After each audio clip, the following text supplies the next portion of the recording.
গাছেরই তলায় একদল ছেলেরা এসে আপনার পিকনিক করছে। পিকনিক করে না? এই সামনে আপনার জানুয়ারি আসছে না, 1 জানুয়ারি, 1 জানুয়ারি, হাই হাই হাই হাই, এই মুসলমানের ঘরে ছেলেরা কোথায় পাখানা রয়েছে, কোথায় মানুষ পেশাব করে, নোংরা ফেলে, সেই জায়গায় গিয়ে খাওয়া দাওয়া করে। কথা বলে। আর শুধু খাবার নয়, এইরকম আপনার ঈদ থেকেও বড় বড় বক্স না হলে আপনার ওদের মনে ফুর্তি আসে। মাটি কাঁপাচ্ছে আর রান্না করছে। তোমরা যেমন 1 জানুয়ারি উপলক্ষ করে এই ডিজে গুলো বাজিয়ে মাটি যেমন কাঁপাচ্ছ, একবার কবরে যাও, কবর তোমাদেরকেও কাঁপাবে। কথা বলে। কবর তোমাদেরকেও কাঁপাবে। তুই চিন্তা করো না, একটু সময় দাও খালি। বাবাজি তেমন করে ফিস্ট করতে এসেছে, ভালো মন্দ খাবার সব রেডি হয়ে গেছে, খেতে বসবে।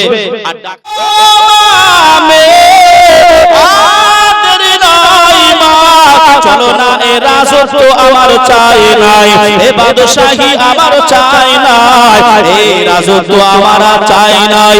ওই নবীর গোলামি করে, ওই নবীর দাসত্ব করে যদি জিন্দেগিটা পার করতে পারি, আমি বাদশাহ, আমার জীবন ধন্য হয়ে যাবে। ওই ইমামকে সঙ্গ করে নিয়ে আল্লাহ নবীর দরবারে, ওই রাজ দরবারে হাজির হয়ে গেলে সবাই আবু জাহাল অবাক হয়ে গেল। আল্লাহ নবীর কদম জড়িয়ে ধরলে, ইয়া রাসূলুল্লাহ, ইয়া হাবিবাল্লাহ, নবী গো, মায়ার নবী, আমি আর সিংহাসন চাই নাই, আমি আর বাদশাহী চাই নাই, আমি আর রাজা হতে চাই নাই। ইয়া রাসূলুল্লাহ, হাবিবাল্লাহ, আপনার ওই পবিত্র হাতে আমি আমার হাতটা রেখে দিয়ে ঈমানের কলেমা পড়ে আপনি আমায় মুসলমান করে নেন। জোরে বলে, আর একটু জোরে হবে না সুবহানাল্লাহ। ও ভাই বাবাজিরা, আল্লাহর নবী, দিন দুনিয়ার বাদশাহ হাবিবুল্লাহ জনাবে মুহাম্মদুর রাসূলুল্লাহ সাল্লাল্লাহু আলাইহি ওয়াসাল্লাম, আল্লাহ নবী ঈমান প্রচার, কলেমা প্রচার। সোনার মানিকেরা, জওয়ানেরা, ও যুবকেরা, ও আমার আম্মা জান, বোনেরা, খালারা, বেটিরা, শুনে যান একটুখানি রাতের বেলায় আল্লাহর নবী, দিন দুনিয়ার বাদশাহ হাবিবুল্লাহ জনাবে মুহাম্মদুর রাসূলুল্লাহ সাল্লাল্লাহু আলাইহি ওয়াসাল্লাম, আল্লাহ নবী দরবারে একজন সাহাবী এসে পৌঁছে গেলেন। ইয়া রাসূলুল্লাহ, ইয়া হাবিবাল্লাহ, নবী গো, ও মায়ার নবী, ও দয়ার নবী, আমি হয়তো ঈমান হারা হয়ে গেছি, আমি হয়তো ঈমান হারা হয়ে গেছি। আল্লাহ নবী বললেন, কেন বাবা, কি হয়েছে বাবা? আমি রাসূলুল্লাহ, আমাকে একটুখানি খুলে কথাটা বলো। আল্লাহ নবীকে ওই সময় বললেন, ইয়া রাসূলুল্লাহ, ইয়া হাবিবাল্লাহ, হুজুর আপনার দরবারে, আপনার সামনাসামনি যখন আমি সাহাবী থাকি, আমার মনে, আমার চোখে, আমার দিমাগে আল্লাহ নবীর চেহারা ছাড়া আর কিছু থাকে না। আর আমি আপনার দরবার থেকে যখনই আমি বাড়ি চলে যাই, ইয়া রাসূলুল্লাহ, হাবিবাল্লাহ, আমার বিবির মায়ায় পড়ে যাই, আমার আব্বার মায়ায় পড়ে যাই, আমার মায়ের মায়ায় পড়ে যাই, আমার সংসারের মায়ায় পড়ে যাই। আপনার কথা আর আমি সর্বসময় স্মরণ করতে পারি না। আল্লাহ নবী বললেন, ও আমার সাহাবী, শুনে রেখে দাও, জেনে রেখে দাও, আল্লাহ পাক তোমাদের মহব্বতটা ভাগ করেছে, আল্লাহ তোমাদের ভালোবাসা তাকসিম করে দিয়েছে। ওই ভালোবাসা আব্বার জন্য, ওই ভালোবাসা মায়ের জন্য, ওই ভালোবাসা ছেলে মেয়ের জন্য, ওই ভালোবাসা বিবির জন্য। খালি যদি খাস ভাবে আল্লাহ নবীর ভালোবাসা আমার আপনার অন্তরে দেওয়া হতো, মুসলমানেরা ও জলসা শুননে ওয়ালা শ্রোতারা, তবে যদি খালি খালি নবীর ভালোবাসায় যদি আমার আপনার অন্তরে দেওয়া হতো, অন্তর ফেটে মারা যেত। আরেকটু জোরে হবে না যে, কেননা সেই ট্রান্সফরমার আমাদের নিয়ে সহ্য করার মতো কথা বলে। বাবা যে আমার ভাই, আল্লাহ নবীকে আমরা যদি সেই রকম ভাবে আপনার ভালো না বাসতে পারি, কিয়ামতের দিনে বিচারের দিনে আমি আপনি কি উত্তীর্ণ পাস করব বলে মনে হয়? এই বাবাজি হবে হবে আপনি নামাজি, আপনি হাজি, আপনি আলেম, আপনি হাফেজ, যেই হন না কেন, নবীর শাফাআত ছাড়া দয়ার জান্নাত পাওয়া যাবে যাবে? তাহলে কেন আমরা এমন করে আপনার নবীকে আমরা ছেড়ে চলে যাচ্ছি? হাই আফসোস। আজকে একটা ভিডিও আমাকে দেখালো গাড়িতে আসতে আসতে, একজন মুসলমান, নামাজি মুসলমানকে জিজ্ঞাসা করা হচ্ছে যে নবী পাকের নানার নাম কি? তা বলতে পারবে না। নবী পাকের নানা, আচ্ছা এটা নাই ছেড়ে দিলাম, যদি বলা হয় যে নবী পাকের আব্বা মায়ের নাম, যদি কেউ বলতে না পারে, তাহলে আমরা সেই নবীকে কেমন ভালোবাসি? কথা ঠিক না ভুল? মোহন যদি দিতে হয়, মোহন যদি দিতে হয়, আমার নবীকে দিও। ভালো যদি বাসতে হয়, আমার নবীকে বেশো। আহা উম্মতের মায়াই নবী, আহা উম্মতের মায়াই নবী, কাঁদেন যার যার, এখনো শুয়ে কাঁদেন আপন রওজায়।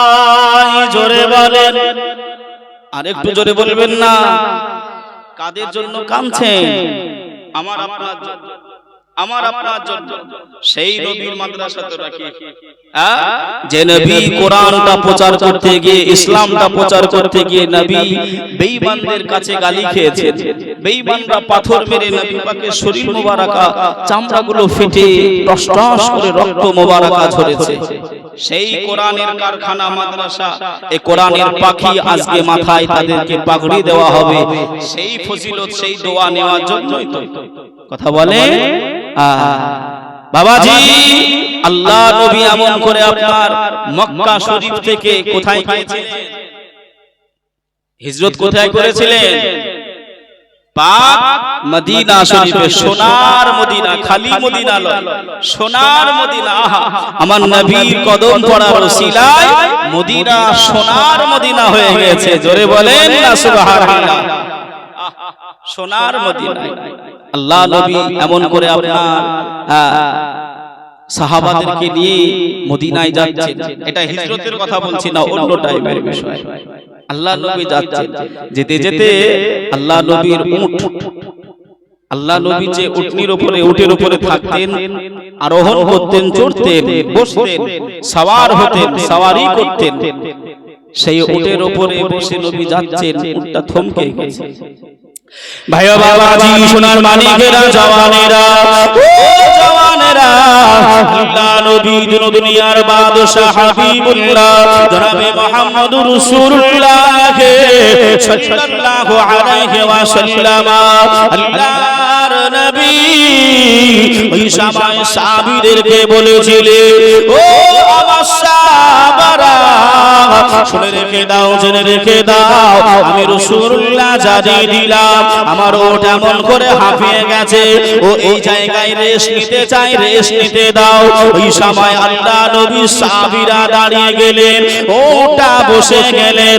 আল্লাহর নবী ওই সময় দেখতে পেলেন আল্লাহ নবীর উটটা মাথাটা আল্লাহ পাকের জমিনে ঠেকিয়ে দিয়েছেন। জোরে বলেন সুবহানাল্লাহ, আর একটু জোরে হবে না সুবহানাল্লাহ। ও সোনার মানিকেরা, ও জওয়ানেরা, আল্লাহর নবী দুনিয়ার বাদশাহ হাবিবুল্লাহ জনাবে মুহাম্মদ রাসূলুল্লাহ সাল্লাল্লাহু আলাইহি ওয়াসাল্লাম আল্লাহ নবী ওই চারিদিকে ঘোরাঘুরি করেন, আল্লাহ নবী চারিদিকে ঘোরাঘুরি করেন। আল্লাহ নবী তিনটা পাথর নিলেন, ওই তিনটা পাথর নিয়ে আল্লাহর নবী ওই সাহাবীদেরকে ডাক দিলেন, ও আমার সাহাবীরা আমি রাসূলুল্লাহ জানিয়ে দিলাম আমি যেই জায়গায় তিনটা পাথর রেখে দিলাম আজ থেকে আল্লাহ পাকের একটি ঘর এই জায়গায় নির্মাণ করা হবে, এটা হলো একটা মসজিদ হয়ে যাবে। কথা বুঝতে পারছেন না পারেন? আল্লাহ নবী তিনটা পাথর রেখে দিয়ে সাহাবীদেরকে বললেন, বাবা আমি রাসূল, আমার বড় ইচ্ছা, আমার বড় ইরাদা, এই জায়গায় আল্লাহর একটা ঘর বানাও, আল্লাহর একটা ঘর মসজিদ আমি বানাবো। বাবাজি যে কষ্টের কথা বলছিলাম, নবী কত কষ্ট করেছেন, কত দুঃখ নিয়ে এসেছেন, সে দুঃখ, সে কষ্ট, সে চিন্তা, সে ভাবনা আমার আপনার জিন্দেগিতে নাই। নবী আমার কাবা শরীফে চৌতারে নামাজ আদায় করতে গেছে, বেঈমানেরা দেখতে পেয়েছে নবী নামাজ আদায় করছে, উটের গলা নাড়ি ভুঁড়িটা পচা নাড়ি ভুঁড়ি নিয়ে গিয়ে নবী যখন সিজদায় গিয়েছেন, আমার নবীর সিজদা ওই হালাতে মাথার উপরে উটের পচা নাড়ি ভুঁড়ি দিয়ে দিয়েছে। ও মুসলমান ভাইরা, আমরা নামাজ পড়তে গেলে কেউ কি আমাদের বাধা দেয়, কেউ মানা করে, তবুও আমরা মুসলমান আল্লাহর ঘরের দিকে তাকাই না। আল্লাহর ঘরে আমরা যাওয়ার সময় আমাদের হয় না, মসজিদে মাদ্রাসার সঙ্গে সম্পর্ক আমরা রাখতে পারি না। যে আবু জাহাল জানের শত্রু, পরম শত্রু আবু জাহাল, আবু জাহাল এমন করে আপনার শাম দেশের একটা বাদশার সঙ্গে যুক্তি করেছে যে আমি পটিয়ে পটিয়ে নবী মুহাম্মদ সাল্লাল্লাহু আলাইহি ওয়াসাল্লামকে তোমার দরবারে নিয়ে যাব, তোমার দরবারে নিয়ে গিয়ে তুমি অপমান করবে, লজ্জিত করবে, বঞ্চিত করবে। এটা আমি আবু জাহাল তোমার সঙ্গে গোপনীয় ভাবে আমি করলাম। আমার ওয়াজ মনে রাখবেন বাবা, নবী তিনটে পাথর রেখে দিলে মসজিদ হবে, মনে রাখবেন তো। একটু আমি নবীর কষ্টটা দেখেন কতটুকু। কোন নবী আমি আপনি পেয়েছি বাবা? নবীর মাদ্রাসা যে হতো, নবীর হাদিস শেখার জন্য, কোরআন শেখার জন্য এই মাদ্রাসা, সেই নবী কত কষ্ট করেছিলেন কোরআনটা আপনার প্রচার করার জন্য। যে কোরআন, এই মা বোনেরা, আমাদের ঘরে আপনার মাকড় সাথে আপনার জাল বলে, যে কোরআন আমাদের বাড়িতে ওই পোকায় খেয়ে নেয়, কোরআন পড়ার টাইম আমার মা বোনেদের নাই। খালি ঘাড় নড়ালে হবে না, আমাদেরও দোষ আছে, আমাদেরও দোষ আছে। যদি তিনটা তরকারি জায়গায় দুইটা হয়, আমরা নিজের স্ত্রীদের কাছ থেকে কৈফিয়ত নেই যে আজকে অমুক তরকারিটা কেন করনি। কোন স্বামী, কোন বাবা, কোন ভাই, এমনকি একজন আছেন, এ আমার বিবি, ও আমার বোন, ও আমার মা, আজকে তুমি কোরআন পড়তে বসনি কেন, কেন তুমি কোরআন পড়োনি? এই প্রশ্ন কেউ কেউ করেছে, কেউ ছোট্ট পাবে। আর আমার মা বোনেরা এমন করে আপনার সব সিরিয়াল নিয়ে পাগল। কথায় আছে না বাবা, স্টার জলসায় আর জি বাংলা, স্টার জলসায় আর জি বাংলা, পাগল করেছে সোনার বাংলা। কথা বলে স্টার জলসা আর জি বাংলায় আমার মা বোনেদের একেবারে আপনার সিরিয়াল দেখে দেখে হাই হাই হাই হাই কি অবস্থা। তা নবীকে কৌশলে ডেকে নিয়ে যাবেন শাম দেশে, এমন করে আপনার নবীকে অপমান করবে, লাঞ্ছিত বঞ্চিত করবে। আবু জাহাল পরামর্শ করে চলে এসেছেন, নবীকে বলছেন চলো ওই জায়গায় যাই। সবাই ওই শাম দেশের হত্যাকারীরা যত বড় এমন করে আপনার মাফিয়া রয়েছে, নেতা রয়েছে, সব এক জায়গায় চেয়ার নিয়ে বসে রয়েছে। একটা চেয়ারও ফাঁক নাই, নবী দাঁড়িয়ে থাকবে, আমরা বসে বসে কথা বলবো। এটাই হলো অপমান। ভাইও বাবাজি, সোনার মানিকেরা, জওয়ানেরা, ও যুবকেরা, ও আমার আম্মা জান বোনেরা, খালারা, বেটিরা, শুনে যান একটু খানি রাতের বেলায় আল্লাহর নবী দুনিয়ার বাদশাহ হাবিবুল্লাহ জনাবে মুহাম্মদুর রাসূলুল্লাহ সাল্লাল্লাহু আলাইহি ওয়াসাল্লাম নবী আমার ওই শাম দেশের রাজ দরবারে পৌঁছে গেলেন। আল্লাহ নবী রাজ দরবারে ঢুকবেন, আল্লাহ নবী রাজ ভবনে ঢুকতে যাবে, এমন অবস্থায় ওই শাম দেশের বাদশাহ আল্লাহ নবীর চেহারা দেখে, আল্লাহ নবীর চেহারাটা দেখে, আল্লাহ নবীর গঠনটা দেখে, আল্লাহ নবীর নূরানি মুখমণ্ডলটা দেখে ওই বাদশাহ আর বসে থাকতে পারলেন না। ওই বাদশাহ আর বসে থাকতে পারলেন না। এই শাম দেশের বাদশাহ আল্লাহ নবীর সম্মানে, আল্লাহ নবীর ইজ্জতে ওই শাম দেশের বাদশাহ খাড়া হয়ে দাঁড়িয়ে গিয়েছিলেন। জোরে বলে, আর একটু জোরে হবে না সুবহানাল্লাহ। আল্লাহ নবী প্রবেশ করে গেলেন, আল্লাহ নবী ঢুকে গেলেন, সবাই দাঁড়িয়ে রয়েছে। আল্লাহ নবীকে সিংহাসনটা দেওয়া হলো, আল্লাহ নবী বসে গেলেন। আবু জাহাল গরম, আবু জাহালের মিজাজটা খারাপ, আমি কি করতে নিয়ে আসলাম, আর জানো কি একটা হয়ে যায়, আমি নবীকে অপমান করার জন্য, লাঞ্ছিত করার জন্য, বঞ্চিত করার জন্য আমার নবীকে নিয়ে এসেছি। আর নবীকে শাম দেশের বাদশাহীরা সবাই সম্মান করে, সবাই ইজ্জত করে, এটা তো ওলট পালট হয়ে যায়। আবু জাহাল মাথায় শয়তানি চক্রটা চালায়, শয়তানি বুদ্ধিটা আটে। আল্লাহ নবীকে ডেকে বললেন, ও বাবা মুহাম্মদ সাল্লাল্লাহু আলাইহি ওয়াসাল্লাম, তোমার কাছে বিষয় জানতে চাই, একটা বিষয় তোমার কাছে জানতে চাই। আল্লাহ নবী বললেন, আপনি অনেকবার আমাকে জানতে চেয়েছেন, অনেকবার আমাকে প্রশ্ন করেছেন, অনেকবার আমার পরীক্ষা নিয়েছেন, আপনি কোনো সময় দাগে টিকে থাকেন নাই, আপনি পালিয়ে যান, আপনি পালিয়ে যান। ও চাচা আবু জাহাল, আপনাকে ভরা মজলিসে কথা দিতে হবে। ওই প্রশ্নের উত্তর যদি আমি মুহাম্মদ সাল্লাল্লাহু আলাইহি ওয়াসাল্লাম আমি যদি দিয়ে দিতে পারি, তাহলে আপনাকে ঈমানের কলেমা পড়ে মুসলমান হয়ে যেতে হবে।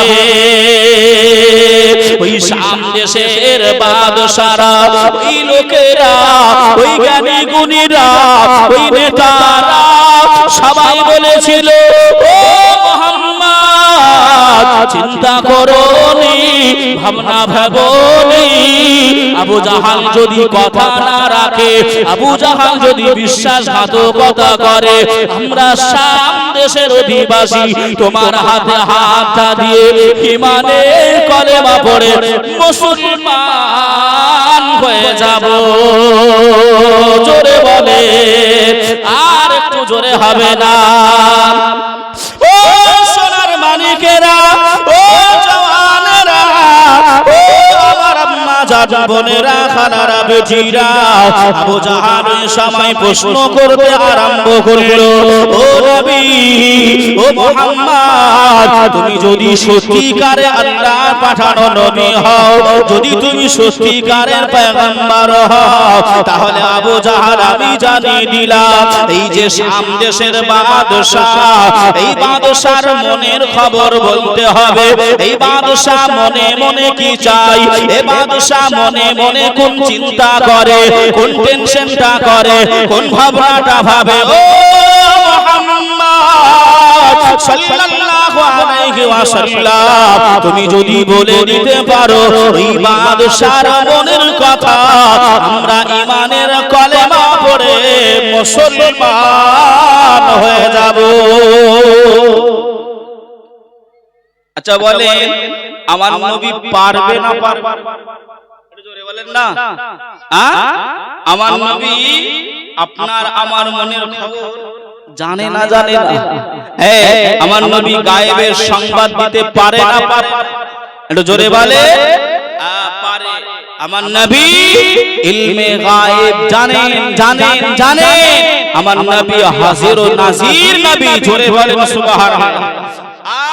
আর যারা বলে আমাদের নবী এমন করে আপনার গায়েব জানে না হাজির নাজির না ওটা হলো তোদের নবী কথা বলে আমাদের নবী আল্লাহ পাক উঁচু সম্মানটাকে উঁচু করেছেন রাফা'না লাকা যিকরাক হে নবী আপনার শান ও শওকতকে আমি আল্লাহ পাক উঁচু করে দিলাম বুলন্দ করে দিলাম জোরে বলবেন না যে আল্লাহ নবী সম্মান বাড়িয়ে দিয়েছে আল্লাহ পাক বাড়িয়ে দিয়েছে আল্লাহর নবী আপনি না এলে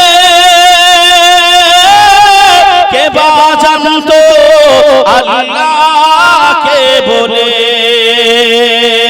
জোরে বলেন একটু জোরে হবে না মাঝে মাঝে গজল বলছি অসুবিধা হচ্ছে কেন একটু মনটা আপনাদেরও ফ্রি হবে আর আমার ভাইয়ের একেবারে গরম গরম চা দিচ্ছে এইজন্য হয়তো এখন কানে কথা ঢুকবে না এইজন্য একটুখানি আপনাদেরকে নবী পাকের একটু মহব্বতে কালামগুলো শোনাচ্ছি আল্লাহর নবী আপনি না এলে কে বা জানতো আল্লাহকে বলে আপনি এসে দিলেন নবী আপনি এসে দিলেন নবী আপনি এসে দিলেন নবী স্বয়ং খবর ঠিকানা তোমায় ছাড়া রইতে পারি না তোমায় ছাড়া ভালো লাগে না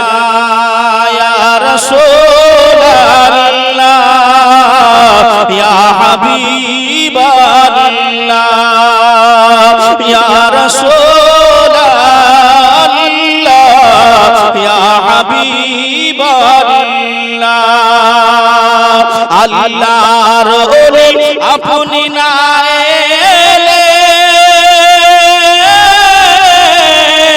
কে বা জানতো নবীকে বলে জোরে বলেন আর একটু জোরে হবে না আল্লাহর ওলি আপনি না এলে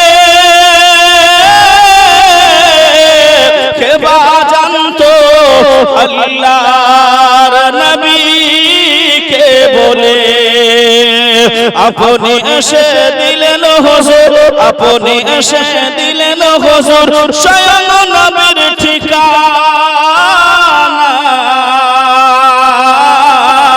তোমায় ছাড়া রইতে পারি না তোমায় ছাড়া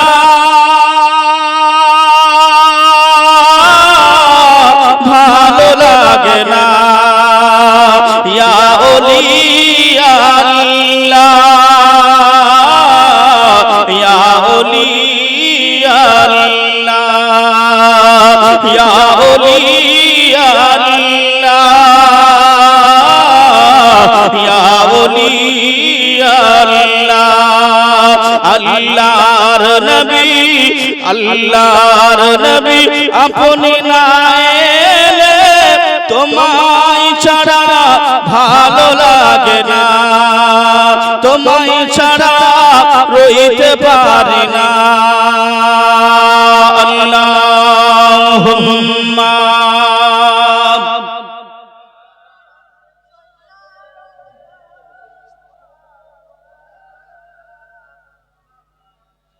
وعلى آل سيدنا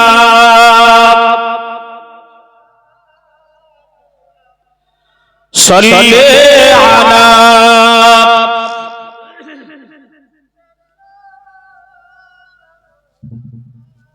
একটু পড়ে নাও জোরে জোরে হরদম সবা সে নিকালো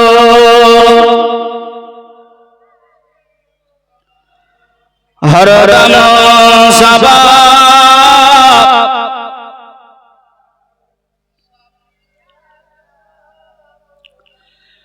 আমার জি ভাইরা বিরাদরানে ইসলাম, আল্লাহ পাকের নবীকে জিজ্ঞাসা করা হলো যে বাদশার মনের কথা যদি আপনি বলতে পারেন, আমি আবু জাহাল কথা দিলাম, আমি ঈমানের কলেমা পড়ে কি হব, মুসলমান হয়ে যাব, কলেমা আমি পড়ে নেব, তোমায় নবী বলে মানব। বাবাজি, সমাজে কিছু আগাছা মানুষ থাকে, কথা বলেন, যারা আল্লাহ আল্লাহ রাসূলের উপরে ভরসা কম করে, আল্লাহ আল্লাহ রাসূলকে মানতে খুব একটু কম চায়, আছে না? অনেক আছে, বহু বহু আছে। একজন এমন করে আল্লাহ পাক এই যে আপনাদেরকে খাওয়াচ্ছেন, কে খাওয়াচ্ছেন একটু বলেন? আল্লাহ খাওয়াচ্ছেন। এই রিজিকটা কে দিচ্ছেন? আল্লাহ দিয়েছেন। বাবাজি, এই কথাটা একজন এমন করে মানতে চায় না, একজন মানতে চায় না, সে এমন করে আপনার বুদ্ধি খাটায়। কি খাটায়? আমি আল্লাহকে রিজিক দাতা বলে মানি, না খাটলে কি আর খাওয়া হয়?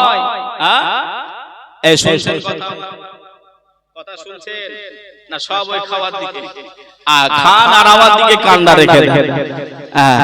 বাবাজি, এমন করে ও তর্ক বিতর্ক করে বলল আমি খাবো না, আল্লাহ কি করে খাওয়ায় আমি দেখব, আল্লাহ কি করে খাওয়ায়। এই ভাবনা ভেবে বাড়িতে চলে গেছে। বাড়িতে গিয়ে বিবি, মা, ভাই, বোন সবাই জোর জবরদস্তি করছে, বাবা খেয়ে নাও, বাবা খেয়ে নাও। ও বলছে না, আমি খাবো না, আল্লাহ কি করে খাওয়ায় আমি দেখব, আল্লাহ কি করে খাওয়ায়। এই রকম জেদাজেদি করে ও মাঠের দিকে পালিয়ে গেছে, কেউ যেন খাবারের কথা জবরদস্তি না করতে পারে। মাঠের দিকে চলে গেছে। মাঠে গিয়ে একটা রাখাল ছেলে বলছে, ভাই আমার জল খাবার আছে, একটু আসো, এসে আমার সঙ্গে একটু খাবারটা খেয়ে নাও, জল খাবার খেয়ে নাও। বলছে খাবারের জন্য বাড়ি ছেড়েছি, খাবারের কথা বলবি নি, আল্লাহ কি করে খাওয়ায় আজ আমি দেখব। কথা বোঝেন? এত পেয়াসলা মানুষ, আল্লাহ কি করে খাওয়ায় আমি দেখব।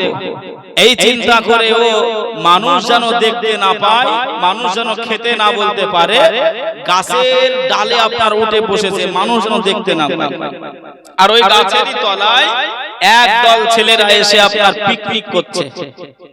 পিকনিক পিকনিক করে না?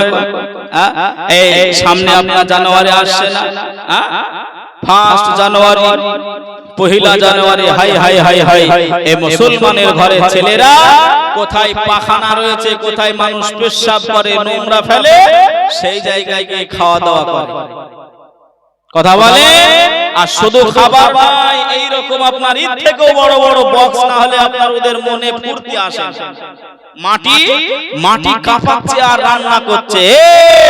তোমরা যেমন 1 জানুয়ারি উপলক্ষ করে এই ডিজে গুলো বাজিয়ে মাটি যেমন কাঁপাচ্ছ, একবার কবরে যাও, কবর তোমাদেরকেও কাঁপাবে। কথা বলে, কবর তোমাদেরকেও কাঁপাবে। তুই চিন্তা করো না, একটু সময় দাও খালি। বাবাজি তেমন করে ফিস্ট করতে এসেছে, ভালো মন্দ খাবার সব রেডি হয়ে গেছে, খেতে বসবে। আর ডাকাতের দলে এসে আপনার হানা দিয়েছে, আর কেউ খাবার খাবে? ওই খাবার রেখে সব দিয়ে তাড়া। যে যেমন পেরেছে পালিয়েছে, যে যেমন পেরেছে। ডাকাতের দলেরা বলছে আহারে কত সুন্দর খাবার, এই খাবার তো ছাড়া যাবে না। খাবার একজন নিয়ে মুখে দেবে, ডাকাতের সর্দার বলছে ওই খাবার খাস না, আমাদের আসা যাওয়ার রাস্তা হয়তো কেউ দেখে নিয়েছে, তাই বিষ মাখিয়ে আমাদেরকে মারার জন্য এই পদ্ধতিটা অবলম্বন করেছে, ওই খাবার খাস না। একটু দেখ যে এমন কাজ করেছে আশেপাশে সে থাকবে। ডাকাতের দলেরা ডাইনে তাকায় কেউ নাই, সামনে তাকায় কেউ নাই, বাঁয়ে তাকায় কেউ নাই, পিছনে তাকায় কেউ নাই, আছে কোথায়? কথা বলে না। গাছের উপরে। ডাকাতের সর্দার বলছে ওকে নামা। নামানো হলো, নামিয়ে বলছে তুই আমাদের খাবারে বিষ মাখিয়েছিস। ও বলছে আল্লাহর কাছে ভাই আমি কিচ্ছু জানি নি গো, আমি খাবারে বিষ মাখাইনি, আর আমি খাবো না, আল্লাহ কি করে খাওয়ায় আমি দেখবো। যখন খাবো না বলবে সন্দেহ বাড়বে না কমবে? একটু বলেন না, সন্দেহ বাড়বে। বলছে তুই খাবি নি কেন, তুই খাবি নি কেন? যে না আমি খাবো না, আল্লাহ কি করে খাওয়ায় আমি দেখবো। দেখবি উল্টো করে ফেলে আকডুম মাকডুম দিয়েছে, আকডুম